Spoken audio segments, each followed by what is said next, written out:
Hillary's cry, and New Hampshire, the polls were right. The prequel, the sequel, Clinton, Hanky-Panky and Machiavelli.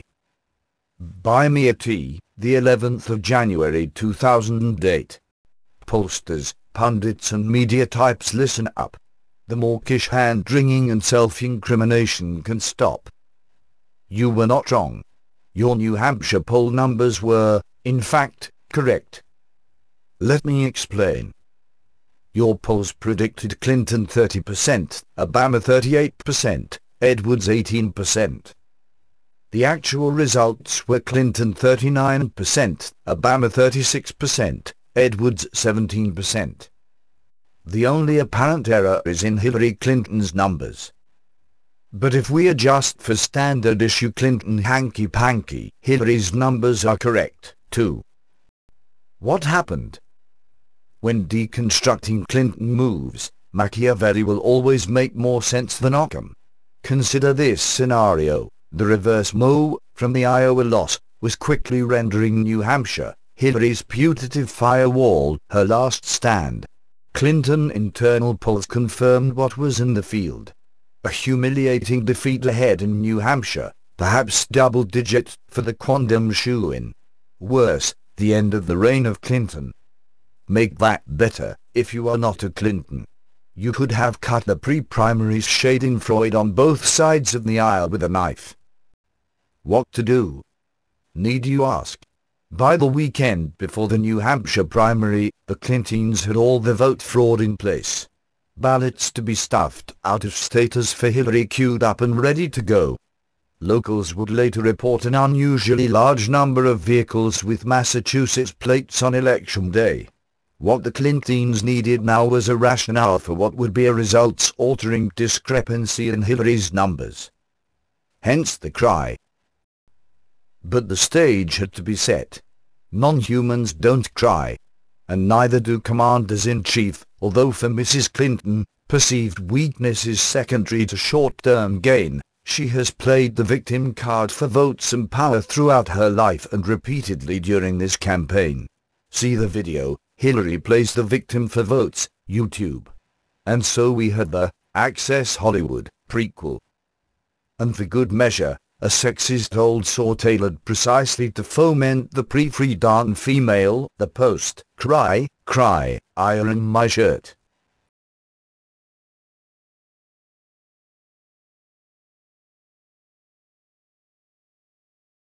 Many political observers are saying that Hillary Clinton's tear-up during a campaign event Monday may have helped to humanize her and may have swayed New Hampshire voters, especially women, giving Clinton the vote she needed to beat Barack Obama.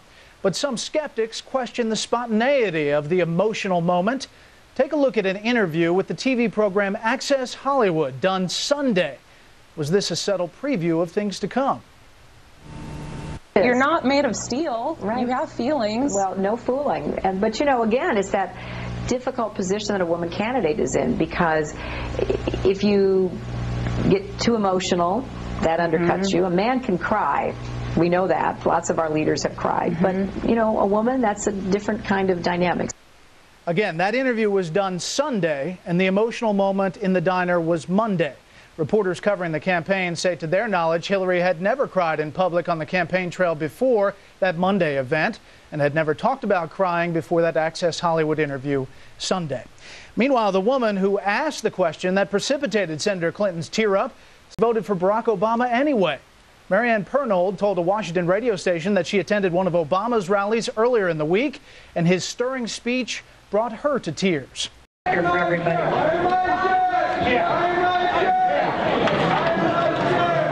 Oh, the remnants of sexism alive and well tonight. Well, shortly after that happened, I said this on the Radio Factor.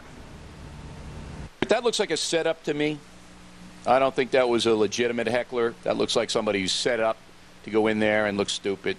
I don't know what reason. I can't do that, but that doesn't look legitimate to me. And other people are now echoing what I said, and some are accusing the Clintons themselves of planning those clowns. With us now, radio talk show star Monica Crowley. Okay, now, you worked for Richard Nixon, and that was after he left the presidency, but Nixon had a plumber's unit, and those guys would go around doing political dirty tricks. Do you think this was a dirty trick? Well, you know, when I saw the footage of this, my first reaction was, of course this was staged. Yeah, it was so ridiculous. And you know what? It called to mind the early Code Pink ladies who would pepper her audience and jump up and heckle her about the war. And it would give her an opportunity to stake out a very moderate position on the war. She was running a general election campaign months ago. So I don't know whether or not this was staged by the Clinton campaign. The war machine run by the Clintons has been in existence for 20 plus years with one mission, and that's to get and keep the Clintons in power. So it's not above them. Agree with me that it wouldn't be fair to accuse the Clintons of this with no evidence. One of the guys actually had a Hillary Clinton bumper sticker on his car that it dovetailed very conveniently with her emotional display the day before, and this was the day before voters went to the polls in New Hampshire. Now here.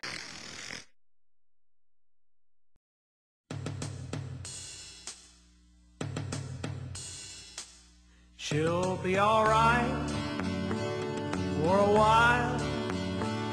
For a while she can smile until Barack comes back and she goes on the attack. And it doesn't work. Oh, hell! You know I taught her well. You couldn't tell that she fakes crying over you. Crying over you. It's not easy. It's not easy. I just couldn't do it if I just didn't, you know, no tears but crying. Believe it was the right thing to do. Crying. I have so many opportunities from this country. Crying, she's crying. I just don't want to see us fall backwards. They cry. You know, this is very personal for me. It's not just political. It's not just public. I see what's happening, and we have to reverse it.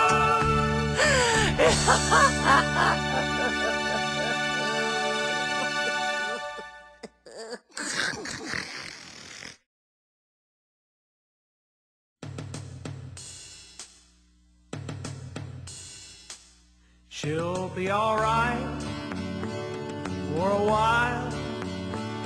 For a while she can smile until Barack comes back and she goes on the attack, and it doesn't work. Oh, hell! You know I taught her well. You couldn't tell